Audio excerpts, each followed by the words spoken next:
د بونیر ډي پی او یا ضلعي پولیس افسر وایي د پولیو کمپاین په مهال یې نه یوازې د پولیو ټیمونو سکیورټي یقیني کړي بلکې خپله هم ګرځي او ماشومانو ته د پولیو ضد څاڅکي ورکوي او غواړي چې د پولیو وایرس له منځه یوړل شي.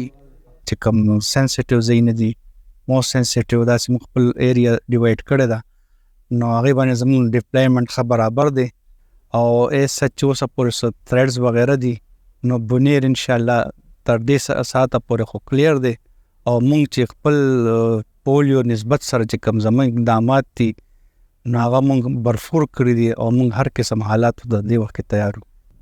په خېبر پښتونخوا کې په تیرو وختونو کې د پولیو په ټیمونو د وسلوالو حملې شوي دي او د پولیو ضد په موجوده کمپاین کې هم په باجوړ ضلع کې د پولیو په ټیم برید شوی خو مرګ ژوبله پکې نه ده شوې.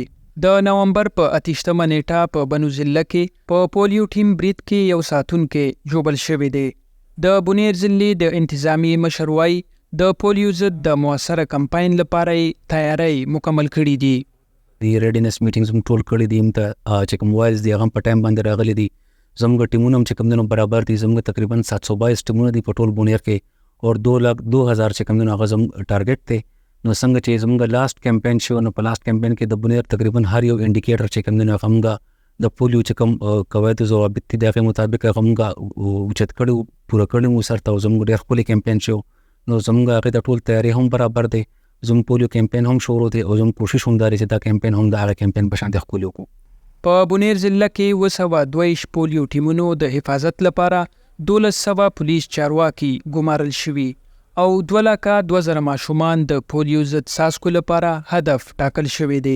په بونیر کې به د پولیو ضد موجوده کمپاین د دسمبر اولنۍ نیټې پورې دوام لري. چارواکي وایي په بونیر کې د پولیو وروستی کیس په کال 2014 کې ریپورټ شوی و. صدام حسین خان، وایس اف امریکا، ډیوا، بونیر.